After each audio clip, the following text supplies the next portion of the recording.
नमस्कार दोस्तों, स्वागत है आपका आज के मुख्य समाचारों में। जी हां दोस्तों, आपको यहां पर देखने को मिलेंगी सुबह से लेकर शाम तक की तमाम बड़ी खबरें मुख्य समाचार ब्रेकिंग न्यूज अपडेट्स के रूप में। तो चलिए दोस्तों, जान लेते हैं आज की पहली बड़ी खबर। गगनयान के क्रू एस्केप सिस्टम की टेस्टिंग हुई सफल। रॉकेट से 17 किलोमीटर ऊपर भेजा गया। 8 मिनट बाद पैराशूट से बंगाल की खाड़ी में हुई लैंडिंग। जी हां दोस्तों, इंडियन स्पेस रिसर्च ऑर्गेनाइजेशन यानी कि इसरो ने शनिवार को गगनयान मिशन के क्रू एस्केप सिस्टम की सक्सेसफुल टेस्टिंग कर ली है। श्री हरिकोटा के सतीश धवन अंतरिक्ष केंद्र से सुबह 10 बजे इसे लॉन्च किया गया था। इसे test vehicle orbit mission 1 TVD-1 नाम दिया गया है। दोस्तों, यह मिशन 8.8 मिनट का था। इस मिशन में 17 किलोमीटर ऊपर जाने के बाद सतीश धवन स्पेस सेंटर से 10 किलोमीटर दूर बंगाल की खाड़ी में क्रू मॉड्यूल को उतारा गया। रॉकेट में गड़बड़ी होने पर अंदर मौजूद एस्ट्रोनॉट को पृथ्वी पर सुरक्षित लाने वाले सिस्टम की टेस्टिंग इसमें की गई है। दोस्तों, टेस्ट फ्लाइट में 3 हिस्से थे। ऑर्बिट मिशन के लिए बनाया गया single stage liquid rocket, crew model और क्रू एस्केप सिस्टम। विकास इंजन को मॉडिफाई कर यह रॉकेट बनाया गया था। वहीं क्रू मॉड्यूल के अंदर का वातावरण अभी वैसा नहीं था जैसा मैन्ड मिशन में होगा। इसके बाद दोस्तों, जान लेते हैं अगली बड़ी खबर। कनाडाई डिप्लोमेट्स हटाने पर ट्रूडो बोले, भारत ने नियम तोड़े, इससे लाखों की जिंदगी मुश्किल होगी। अमेरिका ने कहा, विवाद सुलझाने के लिए डिप्लोमेट्स हैं जरूरी। जी हां दोस्तों, कनाडा के प्रधानमंत्री जस्टिस ट्रूडो ने कहा है कि भारत के फैसले से दोनों देशों में रह रहे लाखों लोगों का जीवन कठिन हो जाएगा। दरअसल दोस्तों, कनाडा की विदेश मंत्री मेलानी जोली ने पुष्टि की थी कि 41 कनाडाई डिप्लोमेट्स को भारत से हटा लिया गया है। उन्होंने कहा था कि भारत ने इसके लिए 20 अक्टूबर की डेडलाइन दी थी, जिसके बाद कनाडा को यह कदम उठाना पड़ा।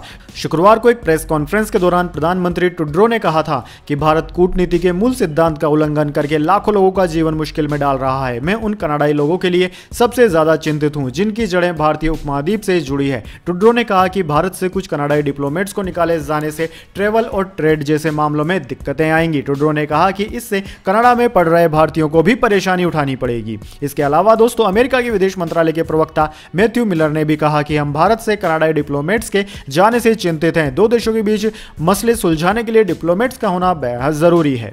इसके बाद दोस्तों, जान लेते हैं अगली बड़ी खबर। पीएम मोदी बोले, ग्वालियर से मेरा दो तरह से नाता। कहा, काशी में सिंधिया परिवार ने घाट बनवाए। ज्योतिरादित्य गुजरात के दामाद हैं। जी हां दोस्तों, प्रधानमंत्री नरेंद्र मोदी ग्वालियर में शनिवार शाम सिंधिया स्कूल के 125वें स्थापना दिवस समारोह में शामिल हुए। उन्होंने छात्रों को संबोधित करते हुए कहा कि ग्वालियर से मेरा दो तरह से नाता है। पहला तो काशी को डेवलप करने में सिंधिया परिवार की बड़ी भूमिका रही है। वहां कई घाट बनवाए गए हैं। आज काशी का विकास हो रहा है, उसे देखकर महाराज माधवराव जी की आत्मा प्रसन्न होगी। वहीं दूसरा, उन्होंने बताया कि ज्योतिरादित्य सिंधिया गुजरात के ही दामाद है, इस नाते भी ग्वालियर से मेरी रिश्तेदारी है। वहीं दोस्तों, अपने भाषण में प्रधानमंत्री नरेंद्र मोदी ने कहा कि यदि 1 साल का सोच रहे हैं तो आज बोइए, 1 दशक का सोच रहे हैं तो वह फल वाले पेड़ लगाइए, यदि 1 शताब्दी का सोच रहे हैं तो शिक्षा से जुड़ी संस्थाएं बनाइए। इसके बाद दोस्तों, अगली बड़ी खबर। महंगी ईएमआई से अभी नहीं मिलेगी राहत। आरबीआई गवर्नर ने कहा, ब्याज दर फिलहाल ऊंची बनी रहेगी, समय ही बताएगा कब तक होगी कम। जी हां दोस्तों, रिजर्व बैंक ऑफ इंडिया के गवर्नर यानी कि आरबीआई के गवर्नर शक्तिकांत दास ने शुक्रवार को ब्याज दरें ऊंची बने रहने की बात कही है। उन्होंने कहा है कि ब्याज दर फिलहाल ऊंची बनी रहेगी और केवल समय ही बताएगा कि यह कितने समय तक ऊंचे स्तर पर रहेगी। दोस्तों, मौजूदा भू राजनीतिक संकट के मद्देनजर दुनिया भर के प्रमुख केंद्रीय बैंकों ने महंगाई से निपटने के लिए अपनी ब्याज दरें बढ़ा दी है। हालांकि महंगाई पर काबू पाने के लिए आरबीआई ने इस साल फरवरी से ब्याज दर में कोई बढ़ोतरी नहीं की है। यह 6.5% पर बरकरार है। इसके बाद दोस्तों, जान लेते हैं अगली बड़ी खबर। बीजेपी सांसद ने महुआ मोइत्रा के खिलाफ जांच के लिए लोकपाल को लिख दी चिट्ठी।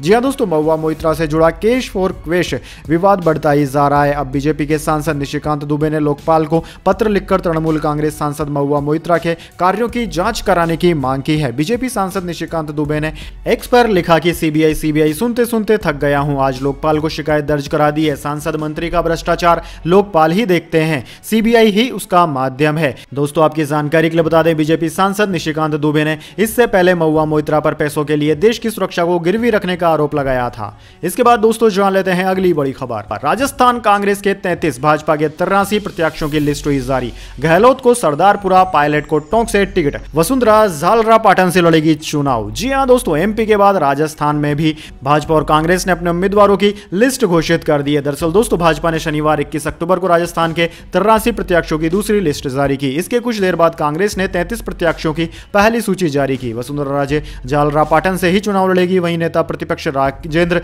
राठौड़ की सीट बदल दी गई है, उन्हें चूरू की बजाय तारानगर से टिकट दिया गया है। वह पहले भी तारानगर से चुनाव लड़ चुके हैं। वहीं दोस्तों बीजेपी ने उदयपुर के पूर्व राजघराने के सदस्य विश्वराज सिंह मेवाड़ को नाथद्वारा से टिकट दिया है। वे कुछ दिन पहले ही भाजपा में शामिल हुए थे। कांग्रेस ने नाथद्वारा से मौजूदा विधानसभा स्पीकर सीपी जोशी को उतारा है। मुख्यमंत्री अशोक गहलोत सरदारपुरा और सचिन पायलट को टोंक से टिकट मिला है। पायलट फिलहाल टोंक से ही विधायक हैं। चलिए दोस्तों जान लेते हैं इसके बाद अगली बड़ी खबर।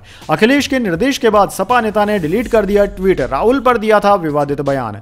जी हां दोस्तों, सपा नेता आईपी सिंह द्वारा राहुल गांधी पर आपत्तिजनक कमेंट के बाद दोनों पार्टियों के बीच लड़ाई बढ़ती दिखने के बाद अखिलेश यादव को बीच में आना पड़ा। अखिलेश के निर्देश के बाद आईपी सिंह ने ट्वीट डिलीट कर दिया। दोनों पार्टियों के बीच चल रहे वाक युद्ध के बीच अखिलेश यादव को कांग्रेस के शीर्ष नेता द्वारा मैसेज भिजवाया गया, जिसके बाद अब दोनों ही दलों के बीच बड़ी बात थमती दिख रही है। दरअसल दोस्तों अखिलेश ने कहा कि मुझे उनकी बात माननी पड़ेगी, उन्होंने कुछ संदेश दिया है। हालांकि प्रदेश स्तर पर कांग्रेस द्वारा क्लैरिटी से कुछ न बताने को लेकर अखिलेश अभी भी नाराज हैं। इसी बीच अखिलेश ने आईपी सिंह समेत पार्टी नेताओं को कांग्रेस के खिलाफ अनर्गल ट्वीट न करने का निर्देश दिया है, जिसके बाद आईपी सिंह ने अपने ट्वीट को डिलीट कर दिया। चलिए दोस्तों जान लेते हैं इसके बाद अगली बड़ी खबर।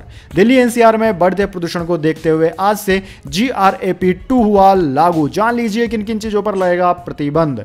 जी हां दोस्तों, दिल्ली में बढ़ते प्रदूषण को देखते हुए दिल्ली एनसीआर में ग्रेप का पहला चरण लागू कर दिया गया था। अब दोस्तों इसका दूसरा चरण भी लागू कर दिया गया है। शनिवार को दिल्ली का वायु गुणवत्ता सूचकांक 248 दर्ज किया गया, जो कि खराब श्रेणी का है। वहीं नोएडा में 249, गाजियाबाद में 217 और गाजियाबाद में 227 AQI दर्ज किया गया। दोस्तों आपकी जानकारी के लिए बता दें 0 से 50 के बीच AQI को अच्छा माना जाता है, 51 से 100 के बीच संतोषजनक, 101 से 200 के बीच मध्यम, 201 से 300 के बीच AQI खराब श्रेणी में आ जाता है। 301 से 400 के बीच AQI को बहुत खराब माना जाता है, जबकि 401 से 500 के बीच के AQI को गंभीर श्रेणी में माना जाता है। और अगर 500 से ज़्यादा AQI है तो यह इमरजेंसी की स्थिति हो जाती है। वहीं दोस्तों स्टेज 2 AQI में लगने वाली पाबंदियों में प्राइवेट गाड़ियों को कम करने के लिए पार्किंग फीस बढ़ाना शामिल है। CNG इलेक्ट्रिक बसें, मेट्रो सर्विस में इजाफा करना है। सिक्योरिटी गार्ड को इलेक्ट्रिक हीटर दिए जाएंगे। इसके बाद दोस्तों अगली बड़ी खबर, पाकिस्तान वर्सेस ऑस्ट्रेलिया। मुझे तो पहले ही समझ आ गया था। पाकिस्तान की हार पर भड़के वसीम अकरम, जमकर लगाई फटकार। जी हां दोस्तों, पाकिस्तान को ऑस्ट्रेलिया ने 62 रन से हराकर बड़ा झटका दिया है। दोस्तों आपकी जानकारी के लिए बता दें ऑस्ट्रेलिया ने जीत के साथ पॉइंट्स टेबल में चौथे नंबर पर पहुंचने में कामयाबी हासिल कर ली है। पाकिस्तान के खिलाफ मैच में ऑस्ट्रेलिया ने पहले बल्लेबाजी की और 367 रन बनाए थे, जिसमें वार्नर और मार्श ने शतकीय पारी खेलकर धमाका कर दिया था। इसके बाद जब पाकिस्तान की टीम बल्लेबाजी करने उतरी तो उनकी शुरुआत शानदार रही थी, लेकिन इसके बाद पाकिस्तान के बल्लेबाज मैच को बना नहीं सके। इमाम ने 70 रन की पारी खेली तो वहीं अब्दुल्ला सफीक ने 64 रन बनाए। पाकिस्तान की टीम 305 रन बनाकर 45.3 ओवर में ही ऑल आउट हो गई। वहीं दोस्तों इस मैच में बाबर आजम का बल्ला नहीं चल सका। वहीं दोस्तों वसीम ने पाकिस्तान के बल्लेबाजों को लताड़ लगाई है। जी हां दोस्तों, वसीम अकरम महान गेंदबाज हैं। वसीम अकरम ने पाकिस्तानी चैनल ए स्पोर्ट्स पर बात करते हुए पाकिस्तान के बल्लेबाजों को हार की जिम्मेदारी लेने की बात कही है। अपनी बात रखते हुए अकरम ने कहा कि बाबर आजम से लेकर मोहम्मद रिजवान को इस हार की जिम्मेदारी लेनी चाहिए। वसीम का मानना है कि पाकिस्तान के बल्लेबाज बेहद ही खराब परफॉर्मेंस कर रहे हैं।